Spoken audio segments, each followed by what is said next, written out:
Здраво, драги мои, добро утро. Се надевам не ме очекувавте овој момент. Ајде да се напиеме едно кафенце заедно утрово и да поразговараме на една тема која беше инспирирана од вас, односно од сите вие кои ми испраќате пораки поврзани со вебинарот, односно работилницата што ќе се направи во понеделник, каде што по тема партнерот ме излудува. Односно на оваа работилница ќе зборуваме за тоа како таа динамика што се случила низ годините или низ периодот додека сте заедно со партнерот, од каде дошла, зошто имате таква динамика еден со друг.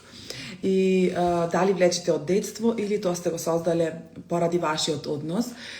Но овде денеска ќе зборувам за тоа што да одлучиме. Дали да останам во брак или да се разведам. Дали да му простам или да не му простам.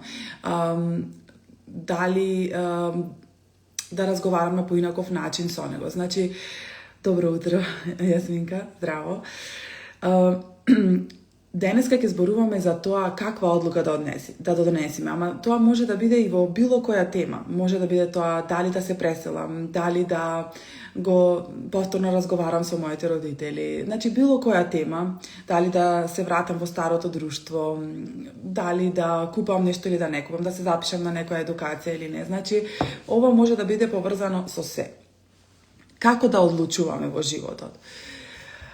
И зошто на луѓето му е тешко да одлучат е поради тоа што се излезени сами од себе. Значи, ние сите одговори ги имаме внатре во нас. И доколку застанеме во тишина и се преиспитаме што е за нас, што сакаме всушност, ние сите го знаеме одговорот. Но проблемот настанува таму што ние долг период не сме гледале внатре во нас, него сме гледале во другите. Како другите ќе реагираат кога ние нешто ќе сакаме, како другите, дали другите ќе бидат окей со мене ако јас ќе одлучам ова или ова. Значи, никогаш не сме гледале внатре во нас, а денес треба да донесеме некоја важна одлука и тука сме закочени, сме збунати. А често тие животни одлуки зависат само од нас. Значи, ќе дојдете во ситуација, например, ево, ситуација развод, дали да се разведам или не, и ќе ја прашаш мајка ти, ќе ја прашаш татко ти, тие не може да одлучат за тебе, тие може да те поддржат во процесот, како и пријателката, како и терапевтот, никој не може да одлучи за тебе. Ти одлучуваш за тебе. Сега, тука е најстрашниот дел, што да одлучам.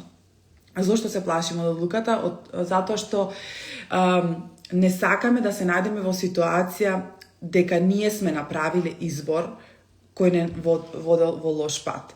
Значи, не сакаме да ја превземеме таа одговорност и затоа многу жени остануваат долго во несрекни бракови, остануваат долго во токсични односи, што јас искрено не сум поборник на разводи. Значи, јас дефинитивно нема да слушнеш разведи се од моја страна. Зошто?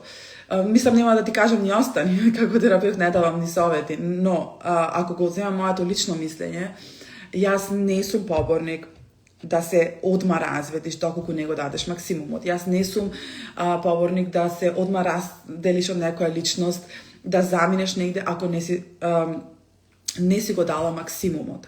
Што значи максимум? И овој максимум може да биде за секој различно. Максимум значи дали ти постана таа личност што очекуваш од другата страна. Дали ти, ако се работи, например, за партнерство, дали ти постана најдобра партнерка која има емпатија, која разбира, која не е заглавена во својата рана, туку може да го види и другиот, која работи на себе, која дава простор, која има трпение и така натаму. Значи, дали ти постана тоа што го очекуваш од другата страна? Доколку не, и немаше за капацитет, за тоа е сосема окей, ама тоа не значи дека си дала максимум. Тоа не значи дека и што не значи дека тоа е причина да не заминеш од бракот или да останеш.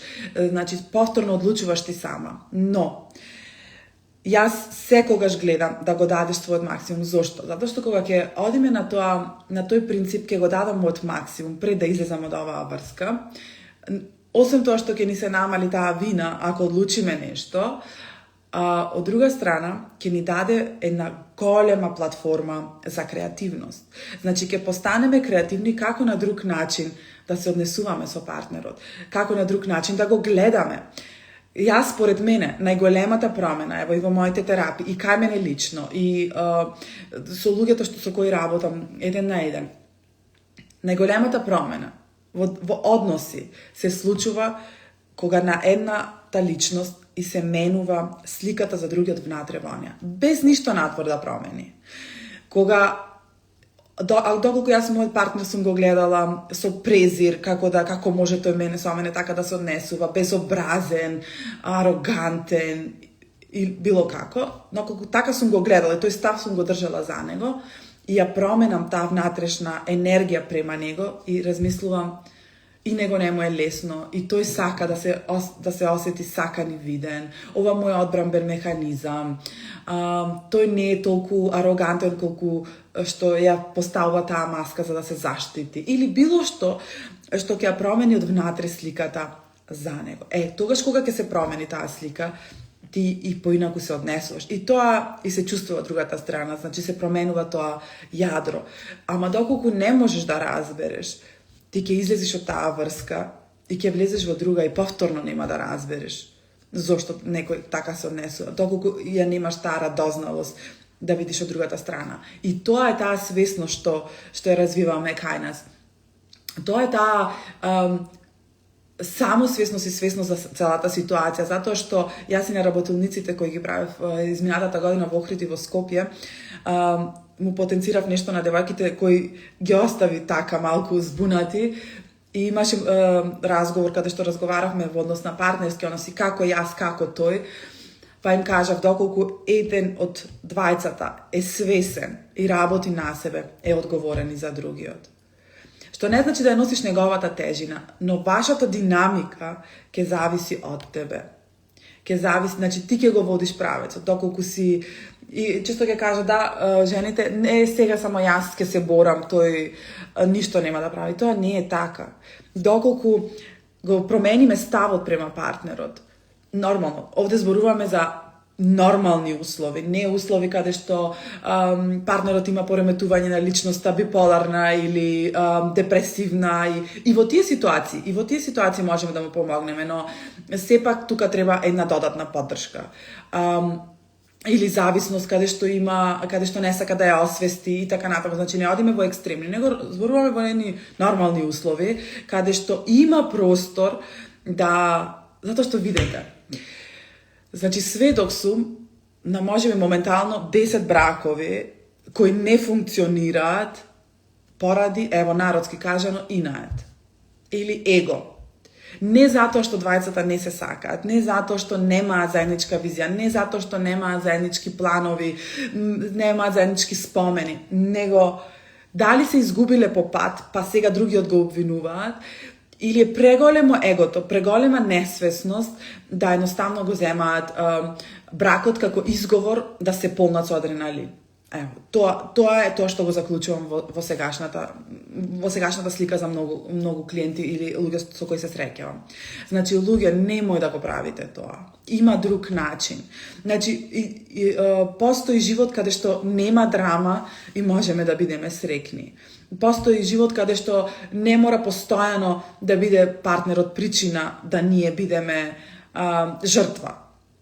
Значи, има друг начин.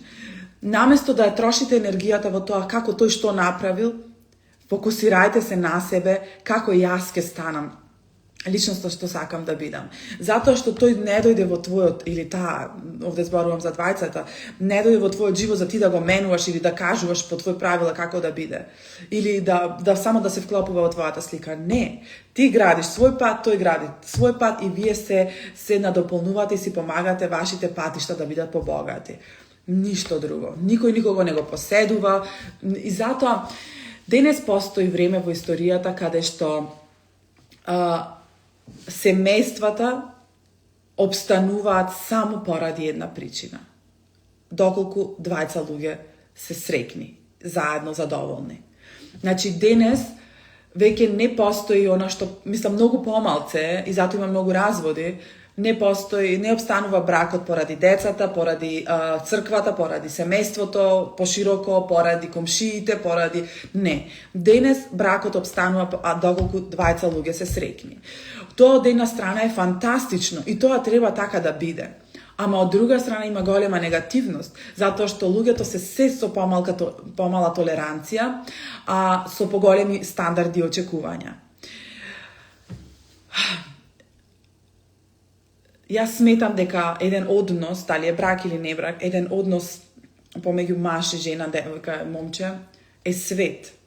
И мислам дека тој може да биде правец за духовен пат и за личен раст, како и големо огледало да видиме ние каде сме. Наместо само да гледаме во другиот, тоа е огледало да се видиме ние каде сме. И дефинитивно, ево, например, за мене, како Кристина, не како терапевт, моето лично искуство со Дејан, со кој, ево, оваа година правиме 10 години од брак и 17 години заедно,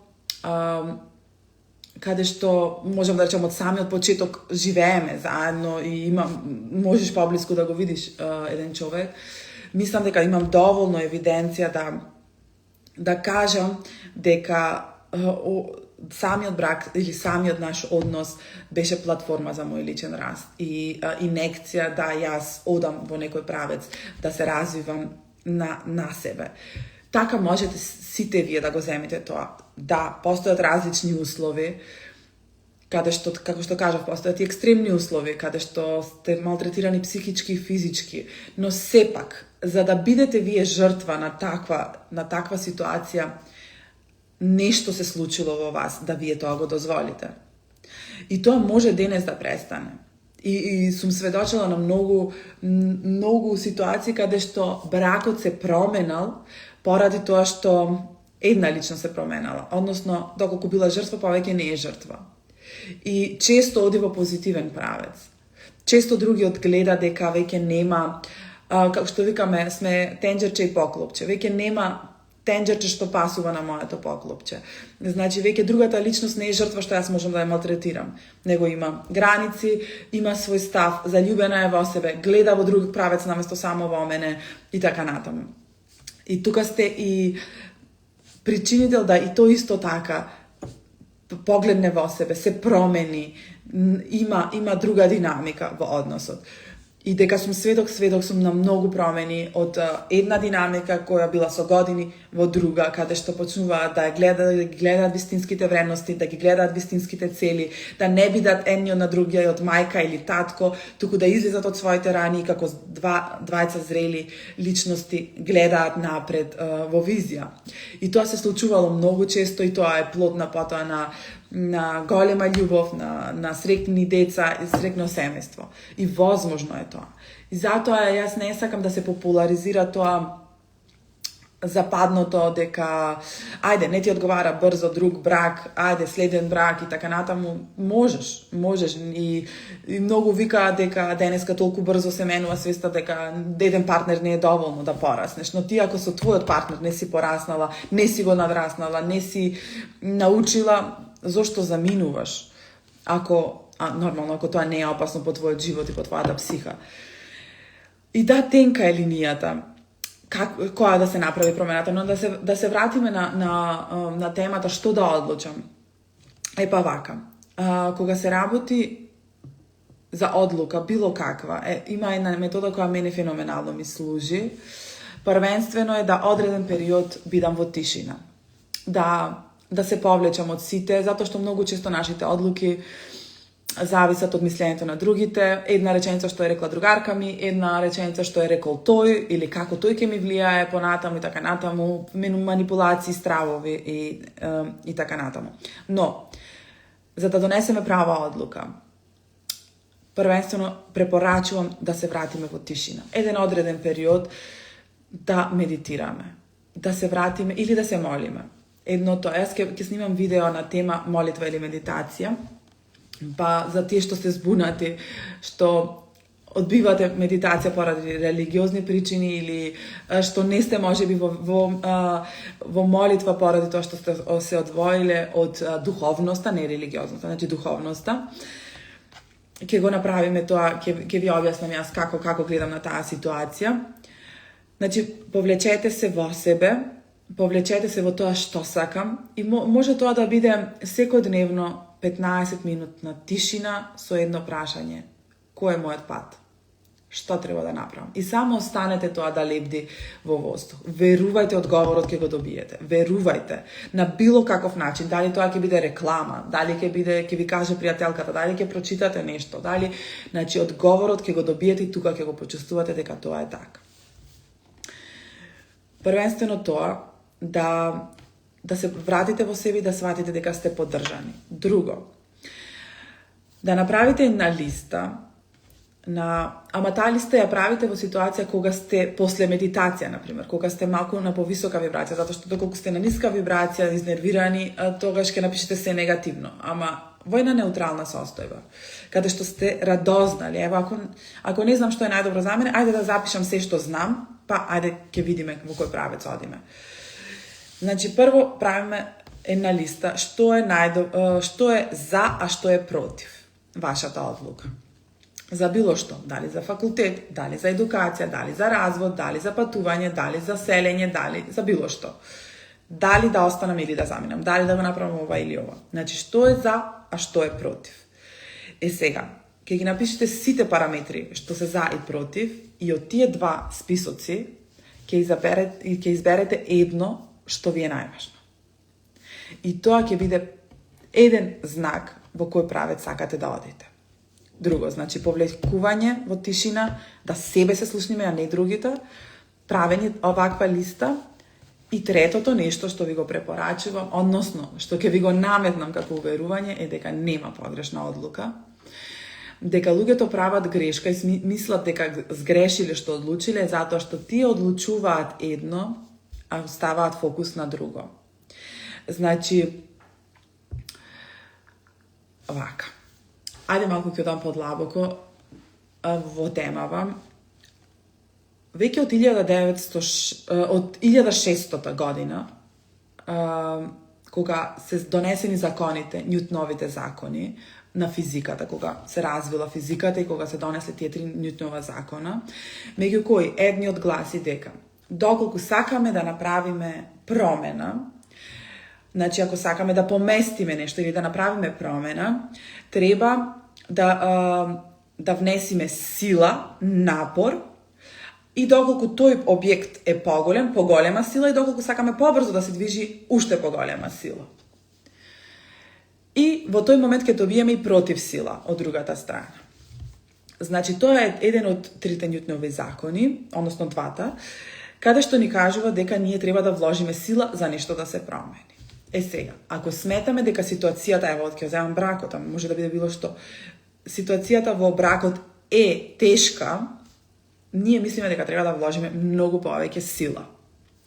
Верували или не, денес и физичарите, ова су моментално на едукација која ги спојува духовноста и односно спиритуалноста и науката, и каде што кажува што досега важи, што повеќе нема да важи од физиката, што било закотвено со печати, што биле закони, по кои сме верували, не, ќе ме прашате сега што има врска физиката со мојот брак. И те како има врска, затоа што тоа што ни го кажале дека функционира, ние го применуваме денес. Ево ќе ви кажам, значи ако според Њутон ние треба да вложиме сила ако ситуацијата во бракот е тешка и тоа ќе добиеме против сила. Ако сакаме да го промениме партнерот, треба да вложиме многу сила и ако сакаме тоа побрзо да го направиме, треба уште повеќе сила и ние ќе добиеме сила назад од него, што ќе каже јас нема да се менувам.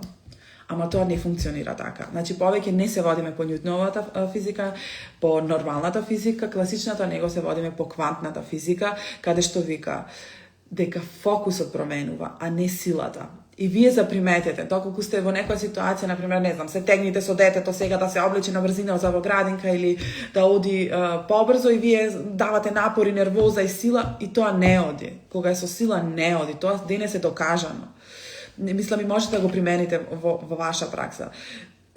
Значи, треба да го промените ставот, дека треба сила да вложите. А тоа ни доаѓа на сите интуитивно, автоматски, затоа што така сме научени до сега.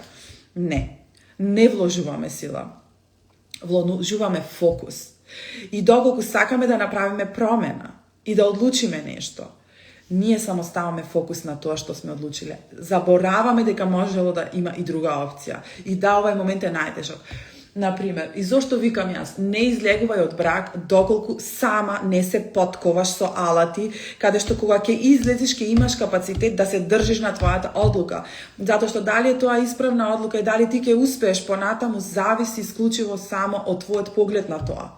И колку енергија и емоции и време и мисли трошиш на тој правец што си го одлучила, дека јас можам сама, дека сум самоуверена, дека ќе ме поддржат, дека ќе најдам љубовта на мојот живот, дека ќе бидам среќна, дека ова ми е прилика за нови можности. Или можеш да донесеш таа одлука, да замениш од бракот, а постојано.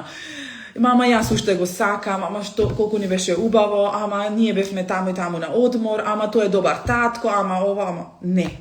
Затоа што мислата има енергија и те враќа назад. И го создава тоа каде што се фокусираш. А ова каде што одлучи веќе, што треба да се фокусираш, ја намалува силата. Така да, зашто и да одлучите, патот ќе ви се отвори. Значи, што и да одлучите, патот ќе ви се отвори. Јас тоа го викам и сум сведок на една жена која пред 3 години донесе таква тешка одлука, која ги послуша моите зборови и каде што и кажав, што и да одлучиш, кога ќе стапнеш, ќе се отвори светлина и твојот пат ќе го видиш. Сега не знаеш, ама кога ќе стапнеш ќе се отвори. И денес, после 3 години ми кажува дека поради тоа јас имам храброст, тоа ме држеше. Само таа една мисла ми беше во глава и само гледав како Бог ми ги отвора патиштата, значи како ми помага, како доаѓаат, ама само фокус на тоа. Тоа е проблемот, каде што луѓето одлучуваат едно, а ставаат фокус на друго. Да одиме подлабоко на темава. Да ви објаснам зошто сте се нашли во таа ситуација, зошто имате таква динамика, зошто човекот што го сакате ви создава најголема болка, како можете да живеете фантазија со него, како можете заедно да градите. Иако во овој момент може би ви изгледа тоа невозможно, дека тоа е крут човек, не е емоционален и така натаму, тоа не е точно. Секој сака да биде сакан, секој сака да биде слушнат, секој сака да биде виден. Може би пристапот не е точен, затоа што многу бракови пукаат не затоа што нема љубов помеѓу луѓето или нема заеднички вредности, него затоа што луѓето не знаат да комуницираат. Поради тоа пукаат браковите и односите и пријателствата. Луѓето не знаат да комуницираат, а тоа е вештина како што кога ќе се вработиш во некоја фирма, например, за продажба и ти ќе одиш на едукација како ќе те учат да ја продаваш. Значи, комуникација, како да зборуваш, кој став да го држиш, каква интонација да имаш, како да зборуваш. Значи, сето тоа се учи. Ама ние сме научиле по-старо, или како да правеле родителите, или нека се менува тој, не јас, и едноставно стоиме во место и нема промена, или пукаат односите. За ова тема ќе зборуваме на работилницата и затоа ве поканувам бесплатно, сосема е, можете да ми се приклучите на работилницата. Партнерот ме излудува и намерно го ставив тој наслов затоа што тоа е така. Буквално ова се зборови од моја клиентка, значи ме излудува и не знам што да правам. Во линкот во описот на профилот можете да, или на сторитот вчера, можете да се пријавите. И ќе се случи тоа во понеделник во 12 часот. Ќе биде доста интензивно и ќе имате интерактивно во смисла да сами анализирате што се случува со вас и каде можеби поинаку можете да постапите или каде можеби кои работи не сте си ги гледале што би требало да ги видите.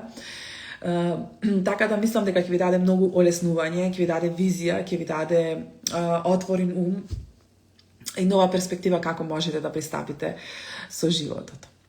Се надевам дека беше корисен овој лайв. Заминав на секаде, не беше баш една тема, ама споделете ми во коментар дали ви се допадна, ќе го ставам да остане на профилот и можете да го споделите со некој што мислите дека ќе му значи и ќе гледа поинаку или ќе му даде барем за момент олеснување или поттик поинаку да гледа на работите. Драги мои, ќе се слушнеме со друга тема, како што ви кажав, ќе се слушнеме со тема молитва или медитација, како алатки, кои можете можеби да ги примените и двете или поединечно, кои ќе ви помогнат во секојдневие, па се гледаме на друг лайв.